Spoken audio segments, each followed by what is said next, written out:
Hi, my name's Kevin Hennah. I've worked with libraries now for over 20 years on design, reinvigorations and strategies to maintain relevance. I also work with a team at Merchandising Libraries, helping to make sure that their products meet the practical needs of libraries. Dressing bay end panels with colourful front-facing books is integral to maximising loans. As a library consultant, I'm often invited to work on projects that have quite a low budget. Therefore, I've developed this product to assist when a library has plain bay end panels that aren't slat wall.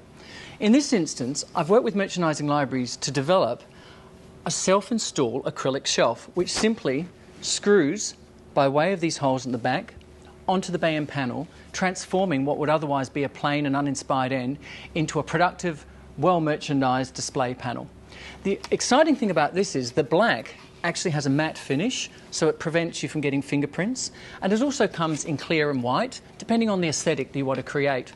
So again, a really great way of transforming ends on a limited budget. Just one other little hint, it's important to note how wide your bay end panel is. I always specify that these shelves should be 2 centimetres shorter than the width of your panel to ensure that people don't brush past the edges. Having said that, all of those edges are flame polished to protect you from scratching. Good luck transforming your library.